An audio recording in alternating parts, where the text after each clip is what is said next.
Ma question s'adresse à Monsieur le Premier ministre.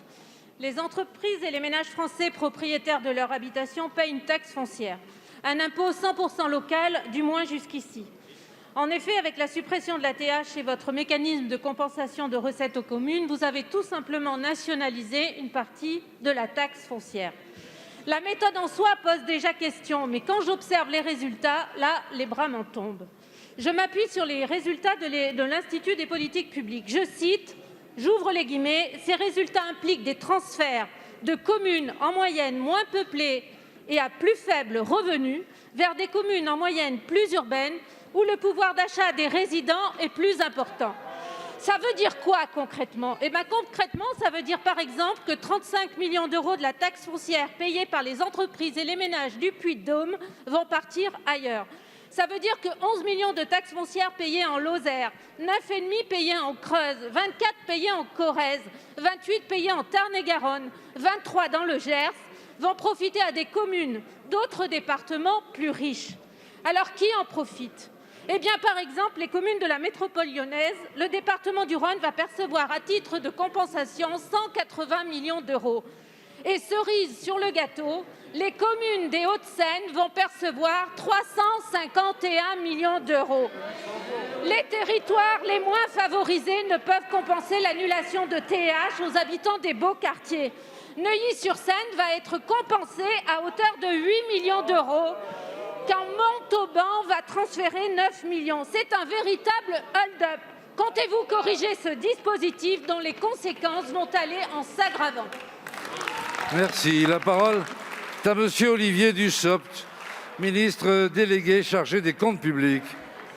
Merci, Monsieur le Président. Mesdames et Messieurs les députés, Madame la députée Pires Beaune, vous connaissez parfaitement la fiscalité locale et vous savez quels sont les objectifs de la réforme et de la suppression de la taxe d'habitation. Cet objectif, c'est d'abord de rendre du pouvoir d'achat aux Français, et ça se traduit puisque la suppression de la taxe d'habitation, qui est effective pour 80% des ménages pour les résidences principales et qui a débuté il y a quelques semaines pour les 20% restants, cela représente un gain de pouvoir d'achat de 723 € par an. 723 € par an, alors que dans le même temps, vous ne manquez jamais l'occasion de mettre le doigt sur la question du pouvoir d'achat. Peut-être devriez-vous vous féliciter que nous ayons rendu 723 € par an aux habitants. Nous avons mis en place un système de compensation qui est juste et un système de compensation qui est dynamique. Il est juste parce que nous avons affecté aux communes la taxe foncière sur les propriétés bâties. Cela préserve leur pouvoir de taux, cela préserve une capacité de compensation qui est indexée sur les valeurs locatives. Et vous savez que par rapport à tous les systèmes de compensation de fiscalité locale, le caractère dynamique de cette compensation est inédit et vous l'avez vous-même reconnu à l'occasion des débats parlementaires. Nous avons aussi prévu de compenser la taxe foncière sur les propriétés bâties pour les départements en leur affectant une fraction de la TVA perçue par l'État.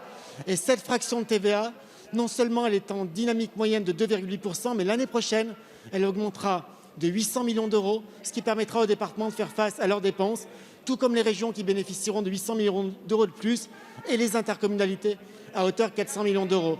Le mécanisme que vous avez décrit, celui du coefficient correcteur, c'est le mécanisme qui permet à chaque collectivité d'avoir la garantie que la compensation est intégrale et à l'euro près. C'est cette garantie qui est prévue par la loi, c'est cette garantie que nous mettons en œuvre et c'est cette garantie qui permet aux collectivités de garder leurs recettes et aux Français de gagner du pouvoir d'achat. Merci, Monsieur le ministre. Madame la députée. Merci, Monsieur le Président. Je suis désolée, vous ne répondez pas à la question qui est celle de la réallocation de la taxe foncière. Vous avez inventé la solidarité à l'envers.